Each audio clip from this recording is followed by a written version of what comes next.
हरे कृष्ण। श्रीमद् भागवतम तृतीय स्कंद 12वां 13वां 14वां अध्याय। 12वां अध्याय सृष्टि का विस्तार। श्री मैत्र जी ने कहा, विदुर जी, यहाँ तक मैंने आपको भगवान की काल रूप महिमा सुनाई। आप जिस प्रकार ब्रह्मा जी ने जगत की रचना की यह सुनिए। सबसे पहले उन्होंने अज्ञान की 5 वृत्तियाँ तम, अविद्या, मोह, अस्मिता, महामोह, राग, तामिश्र अर्थात देश और अंधतामिश्र अभिनिवेश रची। किंतु इस अत्यंत पापमय सृष्टि को देखकर उन्हें प्रसन्नता नहीं हुई। तब उन्होंने अपने मन को भगवान के ध्यान से पवित्र कर उससे दूसरी सृष्टि रची। इस बार ब्रह्मा जी ने सनक, सनंदन, सनातन और सनत कुमार ये चार निवृत्ति परायण ऊर्ध्वरेता मुनि उत्पन्न किए। अपने इन पुत्रों से ब्रह्मा जी ने कहा, पुत्रों, तुम लोग सृष्टि उत्पन्न करो। किंतु ये जन्म से ही मोक्ष मार्ग, निवृत्ति मार्ग का अनुसरण करने वाले और भगवान के ध्यान में तत्पर थे, इसलिए उन्होंने ऐसा करना नहीं चाहा। जब ब्रह्मा जी ने देखा कि मेरी आज्ञा ना मानकर ये मेरे पुत्र मेरे तिरस्कार कर रहे हैं, तब उन्हें असह्य क्रोध हुआ। उन्होंने उसे रोकने का प्रयत्न किया, किंतु बुद्धि द्वारा उनके बहुत रोकने पर भी यह क्रोध तत्काल प्रजापति की भौहों के बीच में से एक लोहित नीले और लाल रंग के बालक के रूप में प्रकट हो गया। ये देवताओं के पूर्वज भगवान भव रुद्र रो रो कर कहने लगे, प्रजा जगत पिता विधाता, मेरे नाम और रहने के स्थान बताइए। अर्थात भगवान शिव जी का जन्म हुआ। तब कमल जोनि भगवान ब्रह्मा ने उस बालक की प्रार्थना पूर्ण करने के लिए मधुर वाणी में कहा, रो मत, मैं अभी तुम्हारी इच्छा पूरा करता हूँ। देवश्रेष्ठ, तुम जन्म लेते ही बालक के समान फूट फूट कर रोने लगे, इसलिए प्रजा तुम्हें रुद्र नाम से पुकारेगी। तुम्हारा रोने के लिए मैंने पहले से ही हृदय, इंद्रिय, प्राण, आकाश, वायु, अग्नि, जल, पृथ्वी, सूर्य, चंद्रमा और तब ये स्थान रच दिए हैं। तुम्हारे नाम मन्यु, मनु, मोहिनस, महान, शिव, ऋतध्वज, उग्ररेता, भव, काल, वामदेव और धृतव्रत होंगे तथा धी, वृत्ति, उष्णा, उमा, नितत, न्यूत, सर्पी, इला, अंबिका, इरावती, सुधा और दीक्षा, यह 11 रुद्रणियाँ तुम्हारी पत्नियाँ होंगी। तुम उपयुक्त नाम, स्थान और स्त्रियों को स्वीकार करो और इनके द्वारा बहुत से प्रजा उत्पन्न करो, क्योंकि तुम प्रजापति हो। लोक पिता ब्रह्मा जी से ऐसा आज्ञा पाकर भगवान नील लोहित बल, आकार और स्वभाव में अपने ही जैसे प्रजा उत्पन्न करने लगे। भगवान रुद्र के द्वारा उत्पन्न हुए इन रुद्रों को असंख्य यूथ बनाकर सारे संसार को भक्षण करते देख ब्रह्मा जी को बड़ी शंका हुई। तब उन्होंने रुद्र से कहा, सूर्यश्रेष्ठ, तुम्हारी प्रजा तो अपनी भयंकर दृष्टि से मुझे और सारी दिशाओं को भस्म किए डालती है, अतः ऐसी सृष्टि और ना रचो। तुम्हारा कल्याण हो। आप तुम समस्त प्राणियों को सुख देने के लिए तप करो, फिर उस तप के प्रभाव से ही तुम पूर्ववत इस संसार की रचना करना।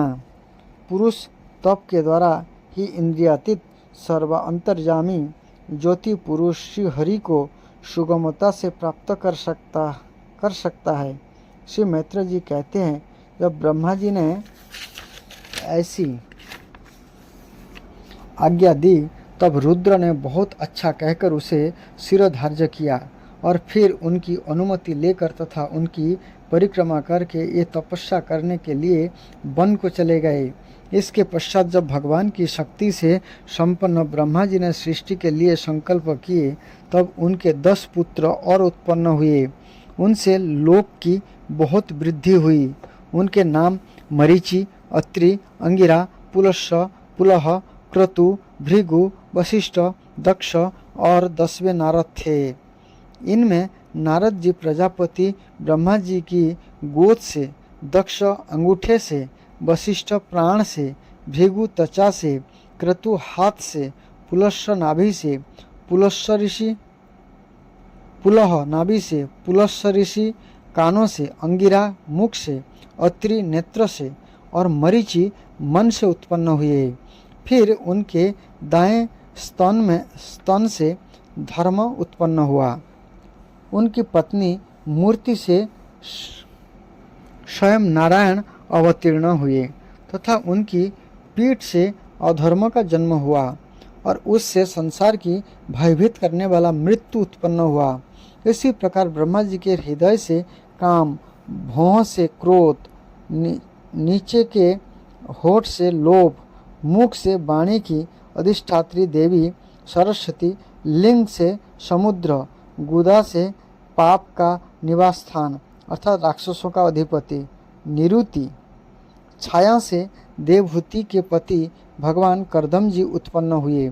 इस तरह यह सारा जगतकर्ता ब्रह्मा जी के शरीर और मन से उत्पन्न हुआ। विदुर जी, भगवान ब्रह्मा की कन्या सरस्वती बड़ी ही सुकुमारी और मनोहर थी। हमने सुना है एक बार उसे देखकर ब्रह्मा जी काम मोहित हो गए थे। यद्यपि वह स्वयं वासनाहीन थी। उन्हें ऐसा अधर्ममय संकल्प करते देखकर उनके पुत्र मरीचि आदि ऋषियों ने उन्हें विश्वासपूर्वक समझाया, पिताजी आप समर्थ हैं, फिर भी आपने मन में उत्पन्न हुए काम के वेग को न रोककर पुत्री गमन जैसा दुरस्त पाप करने का संकल्प कर रहे हैं। ऐसा तो आपसे पूर्ववर्ती किसी भी ब्रह्मा ने नहीं किया और न आगे ही कोई करेगा। जगतगुरु, आप जैसे तेजस्वी पुरुषों को भी ऐसा काम शोभा नहीं देता, क्योंकि आप लोगों के आचरणों का अनुसरण करने से ही तो संसार का कल्याण होता है। जिन श्री भगवान ने आपने स्वरूप में स्थित इस जगत को अपने ही तेज से प्रकट किया है, उन्हें नमस्कार है। इस समय वे ही धर्म की रक्षा कर सकते हैं। आपने पुत्र मरीचि आदि प्रजापतियों को आपने सामने इस प्रकार कहते देखकर प्रजापतियों के पति ब्रह्मा जी बड़े लज्जित हुए और उन्होंने उस शरीर को उसी समय छोड़ दिया। तब उस घोर शरीर को दिशाओं ने ले लिया। वही कोहरा हुआ जिसे अंधकार भी कहते हैं। एक बार ब्रह्मा जी यह सोच रहे थे कि मैं पहले की तरह सुव्यवस्थित रूप से सब लोकों की रचना किस प्रकार करूं। इसी समय उनके 4 मुखों से 4 वेद प्रकट हुए। इनके सिवा उपवेद, न्याय शास्त्र, होता, उद्गाता, अधबुर्जु और ब्रह्मा, इन 4 ऋतजों के कर्म, यज्ञ का विस्तार, धर्म के 4 चरण और चारों आश्रम तथा उनकी वृत्तियाँ, ये सब भी ब्रह्मा जी के मुख से ही उत्पन्न हुए। विदुर जी ने कहा, तपोधन विचार विश्व रचयिता के स्वामी ब्रह्मा जी ने जब अपने मुख से इन वेदों को रचा तो उन्होंने अपने किस मुख से कौन वस्तु उत्पन्न की, यह आप कृपा करके मुझे बतलाइए। श्री मैत्रेय जी ने कहा, विदुर जी, ब्रह्मा ने आपने पूर्व, दक्षिण, पश्चिम और उत्तर के मुख से क्रमशः ऋक्, यजु, साम और अथर्व वेद की रचा तथा इसी क्रम से शास्त्र, होत का कर्म, इज्जा, अर्धयु का कर्म, स्तुति, स्तोम, उद्गता का कर्म और प्रायश्चित ब्रह्मा का कर्म, इन चारों की रचना की। इस प्रकार आयुर्वेद अर्थात चिकित्सा शास्त्र, धनुर्वेद, शास्त्र विधा, गांधर्व वेद, संगीत शास्त्र और स्थापत्य वेद, शिल्प विधा, इन 4 उपवेदों को भी क्रमशः उन पूर्व आदि मुखों से ही उत्पन्न किया। फिर सर्वदर्शी भगवान ब्रह्मा ने अपने चारों मुख से इतिहास पुराण रूप 5वां वेद बनाया। इसी क्रम में षोडशी और उक्त चयन और अग्निष्टम, अप्तोजम और अतिरात्र तथा वाजपेय और गोसब, ये दो दो याग भी उनके पूर्वादि मुख से ही उत्पन्न हुए। विधा, दान, तप और सत्य, ये धर्म के 4 पाद और वृत्तियों के सहित 4 आश्रम भी इसी क्रम में प्रकट हुआ। सावित्री, प्रज्ञापत्य, ब्रह्म और बृहत, ये 4 वृत्तियाँ ब्रह्मचारी की है तथा वार्ता, संचय, शालीन और सिलोंच, ये 4 वृत्तियाँ गृहस्थ की है। इसी प्रकार वृत्ति भेद से बैखानस, बालखिल्ल, औदुंबर और फेनप, ये 4 भेद वानप्रस्थों के तथा कुटीचक, बहुदक, हंस और निष्क्रिय अर्थात परमहंस, ये 4 भेद सन्यासियों के हैं। इसी क्रम में अनिक्षिकी, त्रयी, वार्ता और दंड नीति, ये 4 विधाएं तथा 4 वैहृतियाँ भी ब्रह्मा जी के 4 मुख से ही उत्पन्न हुआ तथा उनके हृदय आकाश से ओंकार प्रकट हुआ।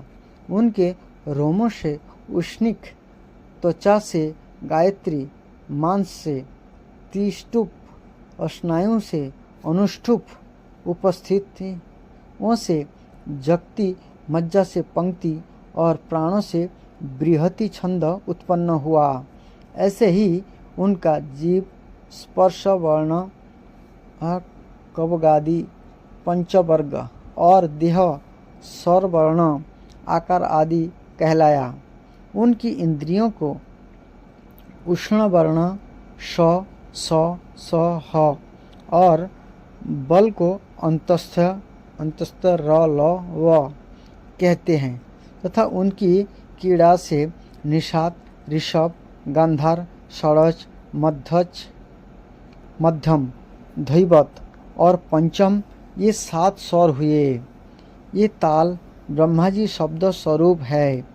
यह वैखरी रूप से व्यक्त और ओंकार रूप से अव्यक्त है तथा उनसे परे जो सर्वत्र परिपूर्ण ब्रह्म रूप है, वही अनेकों प्रकार की शक्तियों से विकसित होकर इंद्रिय आदि रूपों में भास रहा है। विदुर जी, ब्रह्मा जी ने पहले कामासक्त शरीर, जिससे कोहरा बन गया था, छोड़ने के बाद दूसरा शरीर धारण करके विश्व विस्तार का विचार किया। यह देख चुके थे कि मरीचि आदि महान शक्तिशाली ऋषियों से भी सृष्टि का विस्तार अधिक नहीं हुआ। अतः ये मन ही मन पुनः चिंता करने लगे, ओह बड़ा आश्चर्य है, मेरे निरंतर प्रयत्न करने पर भी प्रजा की वृद्धि नहीं हो रही है। उपनयन संस्कार के पश्चात गायत्री का अध्ययन करने के लिए धारणा किया जाने वाला 3 दिन का ब्रह्मचर्य व्रत, 1 वर्ष का ब्रह्मचर्य व्रत, वेदाध्ययन की समाप्ति रहने वाला ब्रह्मचर्य व्रत, आयु पर्यंत रहने वाला ब्रह्मचर्य व्रत, कृषि आदि शास्त्र विहित वृत्तियाँ, योग आदि कराना, अयाचित वृत्ति, खेत कट जाने पर पृथ्वी पर पड़े हुए तथा अनाज की मंडी में गिरे हुए दाने को बीन कर निर्वाह करना, बिना जोती बोई भूमि से उत्पन्न हुए पदार्थों से निर्वाह करने वाले, नवीन अन्न मिलने पर पहला संचय करके रखा हुआ अन्न दान कर देने वाले, ये सब जो अलग अलग वृत्ति बताया गया उसके बारे में बताया गया। प्रातःकाल उठने पर जिस दिशा की ओर मुख हो उसी ओर से फल आदि लाकर निर्वाह करने वाले,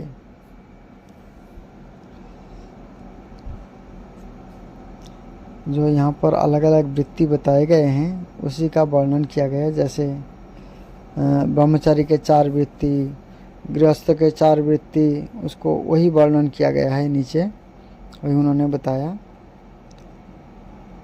कुटी बनाकर एक जगह रहने और आश्रम में धर्म का पूरा पालन करने वाले, कर्मों की ओर गौण दृष्टि रखकर ज्ञान को ही प्रधान मानने वाले, ज्ञानाभ्यासी, ज्ञानी, जीवन मुक्त, मोक्ष प्राप्त करने वाली आत्मविधा, स्वर्गादि फल देने वाली कर्म विधा, खेती व्यापार आदि संबंधी विधा, राजनीति, भूभुव सह, ये 3 और चौथी मोह को मिलाकर इस प्रकार 4 व्यावृत्तियाँ आश्रम बयान ने अपनी गुह्य सूत्र में बताए हैं एवं व्यवहृत्य, प्रोक्ता, वस्ता, समस्ता अथवा भूभुवस्व और मोह, ये 4 व्यवहृत्तियाँ जैसा कि श्रुति कहती है, भूभुव शुभ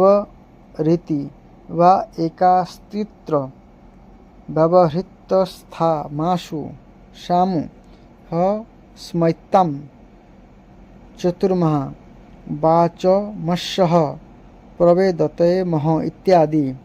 इस प्रकार से अलग अलग शास्त्र के संस्कृत का शब्द है। इसको भागवत में आप पढ़ के समझ सकते हैं। बहुत सारी चीज़ें हैं जो हमारे भी समझ से परे हैं, तो संस्कृत भाषा में है, इसका बहुत वर्णन है, तो आप पढ़ के देख सकते हैं। मालूम होता है कि इसमें देव ही कुछ विघ्न डाल रहा है। जिस समय यथोचित क्रिया करने वाले श्री ब्रह्मा जी इस प्रकार देव के विषय में विचार कर रहे थे, इसी समय अकस्मात उनके शरीर के 2 भाग हो गए। कौह क्या है, ब्रह्मा जी का नाम है। उन्हीं में से विभक्त होने के कारण शरीर को काय कहते हैं। इन दोनों विभागों से एक स्त्री पुरुष का जोड़ा प्रकट हुआ। इनमें जो पुरुष था वह सार्वभौम सम्राट स्वयंभू मनु हुए और जो स्त्री थी वह उनकी महारानी शतरूपा हुई। तब से मैथुन धर्म स्त्री पुरुष संभोग से प्रजा की वृद्धि होने लगी। महाराज स्वयंभू मनु ने शतरूपा से 5 संतानें उत्पन्न की। साधु शिरोमणि विदुर जी, उनमें प्रियव्रत और उत्तानपाद 2 पुत्र थे तथा आकुति, देवहूति और प्रसूति 3 कन्याएं थीं। मनु जी ने आकुति का विवाह रुचि प्रजापति से किया। मझली कन्या देवहूति कर्दम मुनि को दे दी और प्रसूति दक्ष प्रजापति को। इन तीनों कन्याओं की संतति से सारा संसार भर गया। 13वां अध्याय।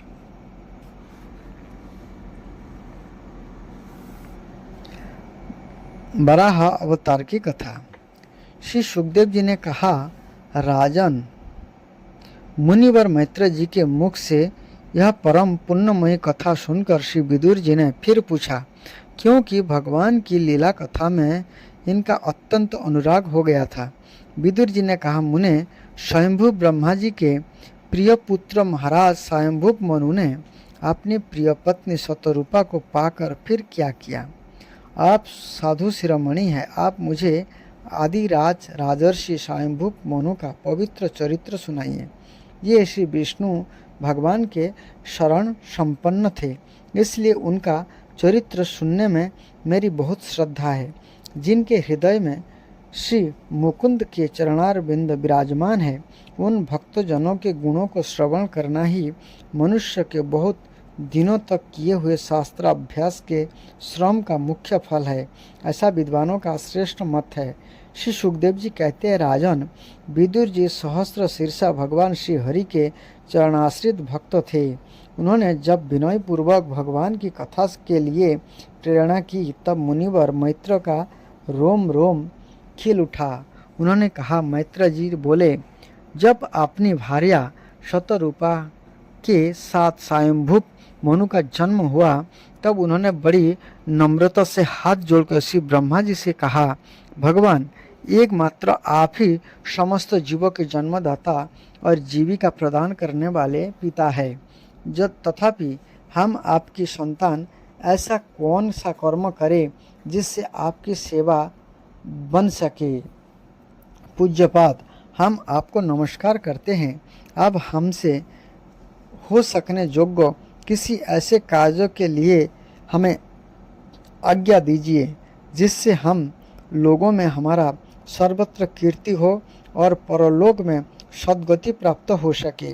ब्रह्मा जी ने कहा, तात पृथ्वीपते, तुम दोनों का कल्याण हो। तो मैं तुमसे बहुत प्रसन्न हूँ क्योंकि तुमने निष्कपट भाव से मुझे आज्ञा दीजिए यह कहकर मुझे आत्मसमर्पण किया है। वीर, पुत्रों को अपने पिता को इसी रूप में पूजा करनी चाहिए।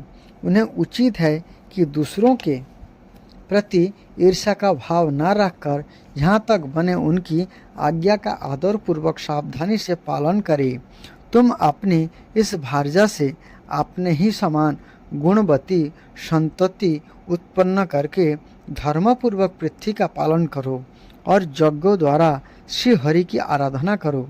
राजन, प्रजा पालन से मेरी बड़ी सेवा होगी और तुम्हें प्रजा का पालन करते देखकर भगवान श्री हरि भी तुमसे प्रसन्न होंगे। जिन पर यज्ञ मूर्ति जनार्दन भगवान प्रसन्न नहीं होते उनका सारा श्रम व्यर्थ ही होता है, क्योंकि ये तो एक प्रकार से अपने आत्मा का ही अनादर करते हैं। मनु जी ने कहा, पाप का नाश करने वाले पिताजी, मैं आपकी आज्ञा का पालन अवश्य करूँगा, किंतु आप इस जगत में मेरे और मेरी भावी प्रजा के रहने के लिए स्थान बतलाइए। देव, सब जीवों का निवास स्थान पृथ्वी इस समय प्रलय के जल में डूबी हुई है।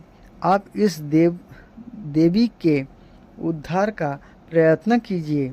श्री मैत्रेय जी ने कहा, पृथ्वी को इस प्रकार अथाह जल में डूबे देखकर ब्रह्मा जी बहुत देर तक मन में यह सोचते रहे कि इसे कैसे निकालूं। जिस समय मैं लोक रचना में लगा हुआ था उस समय पृथ्वी जल में डूब जाने से रसातल को चली गई। हम लोग सृष्टि कार्य में नियुक्त है, अतः इसके लिए हमें क्या करना चाहिए? आप तो जिनके संकल्प मात्र से मेरा जन्म हुआ है, ये सर्वशक्तिमान श्री हरि ही मेरा यह काम पूरा करे। निष्पाप विदुर जी, ब्रह्मा जी इस प्रकार विचार कर ही रहे थे कि उनके नासा छिद्र से अकस्मात अंगूठे बराबर आकार का एक बराह शिशु निकला।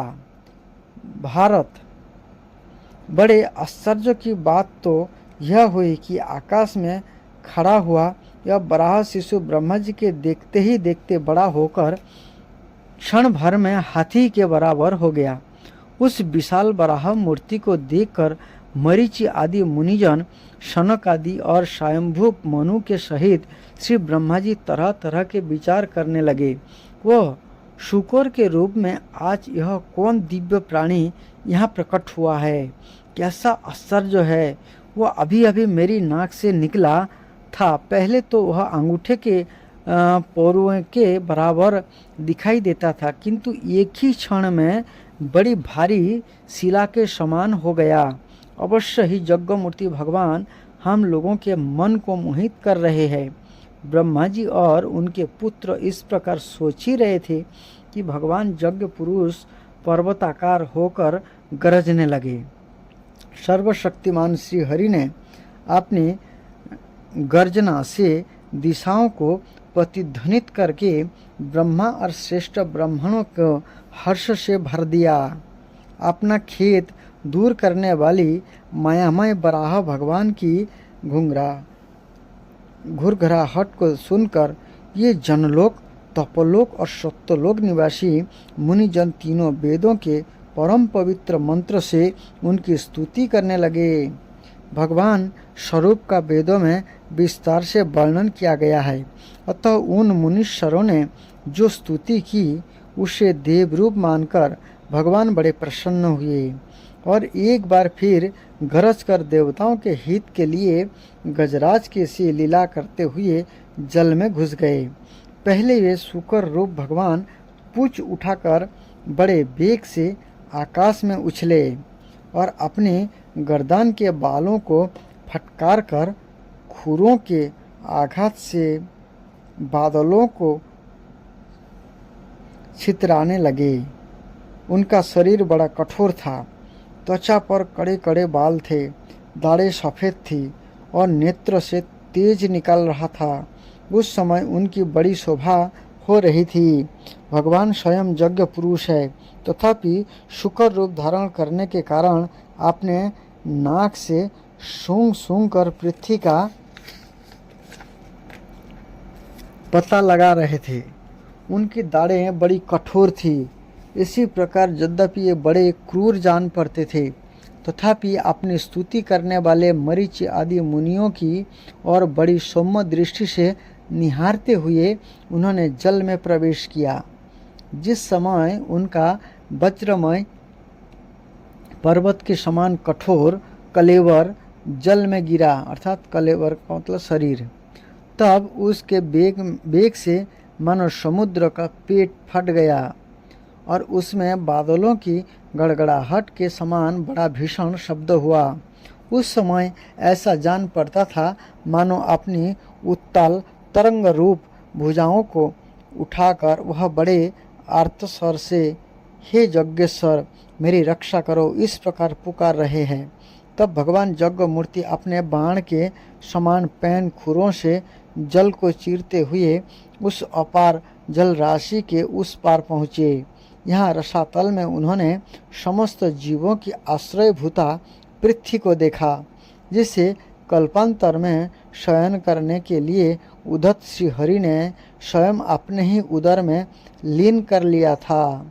फिर ये जल में डूबी हुई पृथ्वी को अपने दाढ़ों पर लेकर रसातल से ऊपर आए।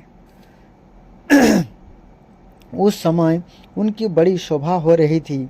जल से बाहर आते समय उनके मार्ग में विघ्न डालने के लिए महापराक्रमी हिरण्याक्ष ने जल के भीतर ही उन पर गदा से आक्रमण किया।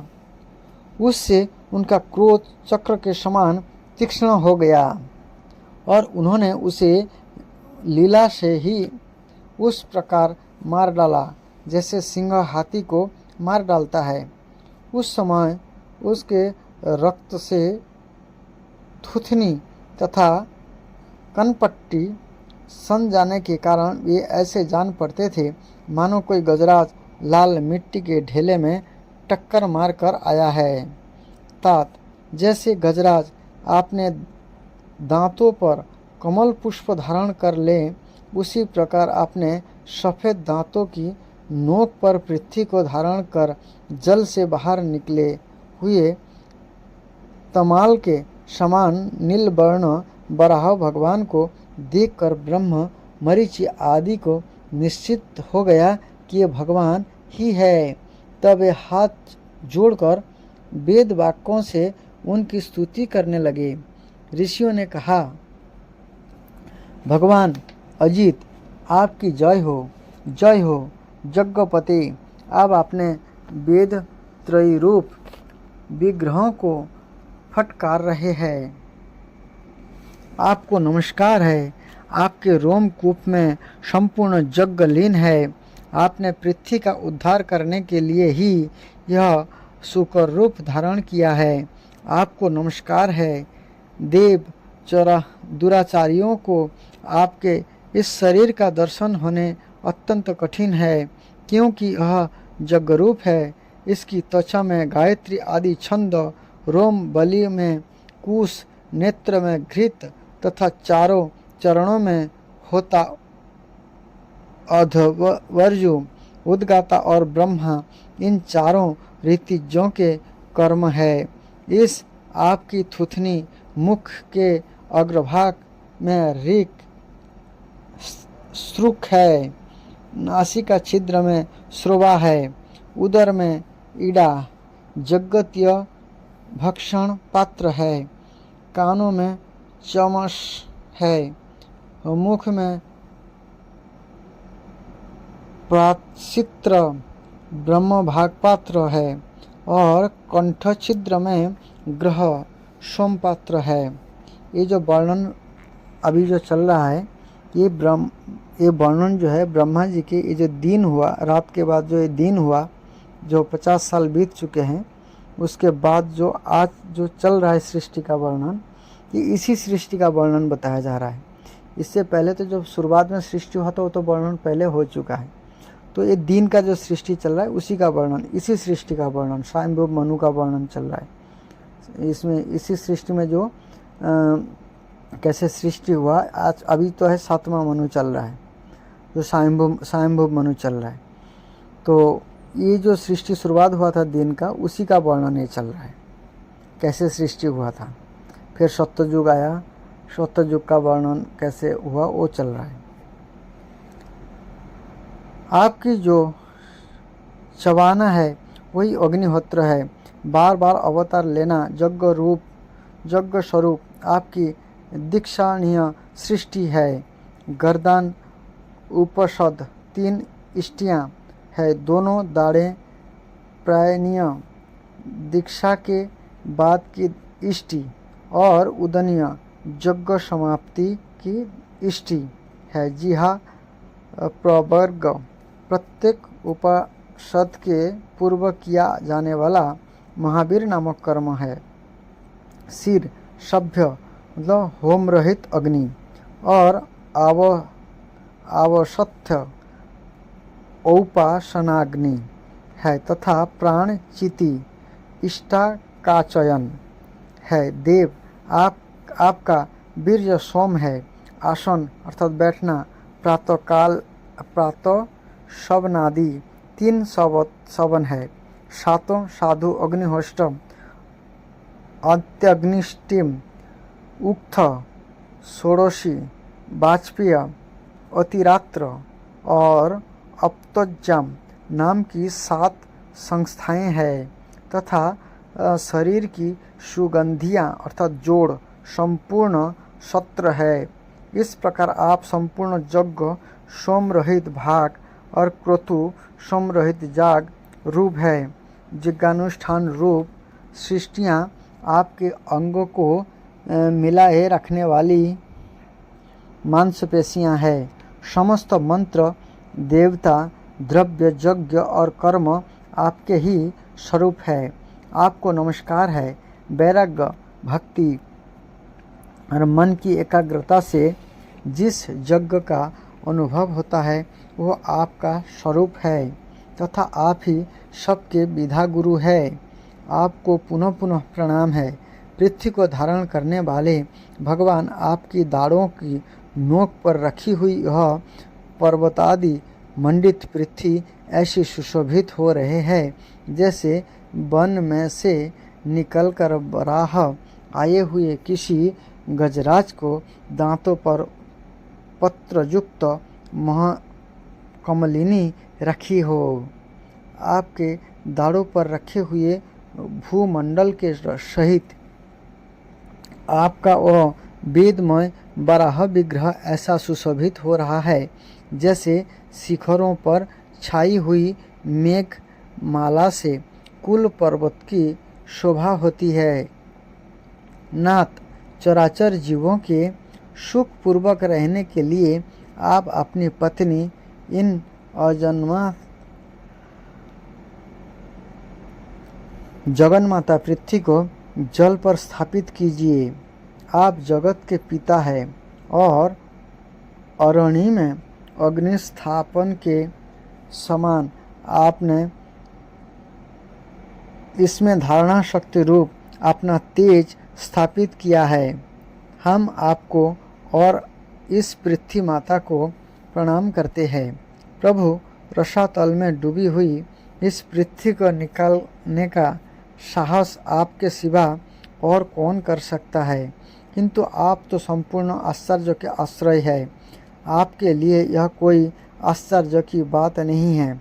आपने ही तो अपनी माया से इस आश्चर्यमय विश्व की रचना की है। जब आप अपने वेदमय विग्रहों को हिलाते हैं तब हमारे ऊपर आपकी गर्दन के बालों से झरती हुई शीतल जल की बूंदें गिरती है। ईश्वर, इसके भीग कर हम जनलोक, तपोलोक और सत्यलोक में रहने वाले मुनिजन सर्वथा पवित्र हो जाते हैं।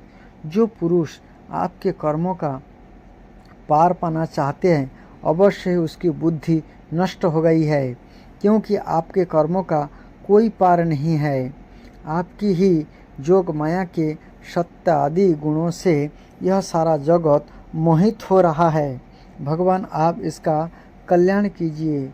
श्री मैत्रेय जी कहते हैं, विदुर जी, उन ब्रह्मवादी मुनियों के इस प्रकार स्तुति करने पर सबकी रक्षा करने वाले वराह भगवान ने आपने खुरों से जल को स्तंभित कर उस पर पृथ्वी को स्थापित कर दिया। इस प्रकार रसातल से लीलापूर्वक लाई हुई पृथ्वी को जल पर रखकर ये विश्वक्सेन प्रजापति भगवान श्रीहरि अंतर्धान हो गए। विदुर जी, भगवान के लीलामय चरित्र अत्यंत कीर्तनीय है और उनमें लगे हुई बुद्धि सब प्रकार के पाप तापों को दूर कर देते हैं। जो पुरुष उनकी इस मंगलमयी मंजुल कथा को भक्ति भाव से सुनता या सुनाता है, उसके प्रति भक्त वत्सल भगवान अंतस्थल से बहुत शीघ्र प्रसन्न हो जाते हैं। भगवान तो सभी कामनाओं को पूर्ण करने में समर्थ है। उनके प्रसन्न होने पर संसार में क्या दुर्लभ है, किंतु उन तुच्छ कामनाओं की आवश्यकता ही क्या है। जो लोग उनका अनन्य भाव से भजन करते हैं, उन्हें तो ये अंतर्यामी परमात्मा स्वयं अपना परम पद ही दे देते हैं। और अरे, संसार में पशुओं को छोड़कर अपने पुरुषार्थों का सार जानने वाला ऐसा कौन पुरुष होगा जो आवागमन से छुड़ा देने वाली भगवान की प्राचीन कथाओं में से किसी भी अमृतमयी कथा का अपने कर्णपुटों से एक बार पान करके फिर उसकी ओर से मन हटा लेगा। इसी प्रकार से भगवान वराह की कथा यहाँ पर बताई गई है। आगे जो है दूसरा कथा शुरू होगी। हरे कृष्ण।